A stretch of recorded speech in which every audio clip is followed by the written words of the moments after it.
পদত্যাগ করেছেন কাজী হাবিবুল আউয়ালের নেতৃত্বাধীন ৫ সদস্যের নির্বাচন কমিশন। কিছুক্ষণ আগে সংবাদ সম্মেলনে পদত্যাগের ঘোষণা দেন প্রধান নির্বাচন কমিশনার।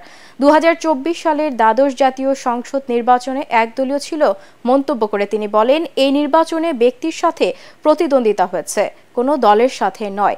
নির্বাচন পদ্ধতির মৌলিক সংস্কার না হলে নির্বাচন কমিশনের পক্ষে প্রভাবমুক্ত নির্বাচন আয়োজন সম্ভব নয় বলেও জানান বিদায়ী সিসি। সংবিধান অনুযায়ী ৫ বছর মেয়াদের জন্য নিয়োগপ্রাপ্ত হলেও ২.৫ বছরের মাথায় বিদায় নিতে হলো আউয়াল কমিশনকে।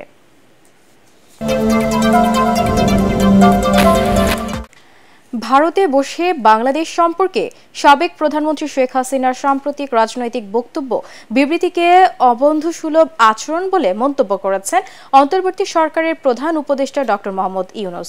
একই সঙ্গে বাংলাদেশ তার প্রত্যর্পণের অনুরোধ না করা পর্যন্ত হাসিনাকে চুপ থাকতে হবে বলেও জানান তিনি।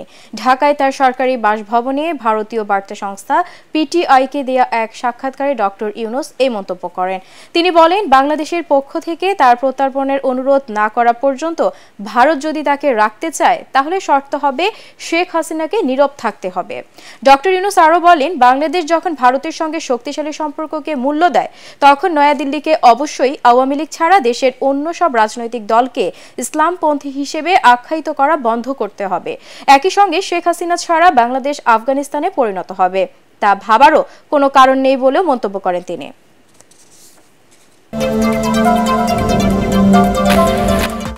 নতুন কারিকুলামের বই থেকে পুরনো পদ্ধতিতে বার্ষিক পরীক্ষা নেওয়া হবে প্রাথমিক ও মাধ্যমিকের শিক্ষার্থীদের।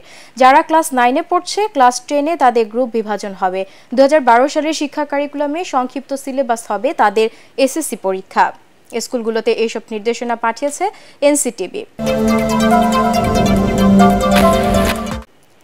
বাংলাদেশে কেউ আর কোনোদিন ত্রাণ চুরির সাহস পাবে না বলে মনে করেন আস সুন্নাহ ফাউন্ডেশনের চেয়ারম্যান শায়েখ আহমদুল্লাহ। বেসরকারি উদ্যোগে এক সপ্তাহে ১০০ কোটি টাকারও বেশি তহবিল সংগ্রহকারী এই ইসলামিক স্কলার বলেছেন, এর চেয়েও বড় দায়িত্ব পালনের জন্য প্রস্তুতি নিচ্ছেন তিনি। রংপুরে মহাসড়ক অবরোধ করে বিক্ষোভ সমাবেশ করেছেন আলু চাষিরা। বিভিন্ন কোল্ড স্টোরেজে বৈষম্যমূলকভাবে অতিরিক্ত ভাড়া আদায় ও হিমাগার মালিকদের স্বেচ্ছাচারিতার প্রতিবাদে এবং প্রতি বস্তা আলুর ভাড়া ২৮০ টাকা নির্ধারণের দাবিতেই এই বিক্ষোভ করেন তারা।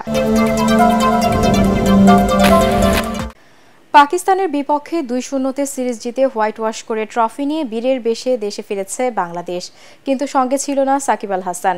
রাজনীতির পাকে পড়ে হামলা মামলায় গ্রেপ্তারি পরোয়ানা তার নামে। দেশে ফিরেই দলের অধিনায়ক জানান, সাকিব বিষয়ে প্রধান উপদেষ্টার সঙ্গে আলাপ করবেন।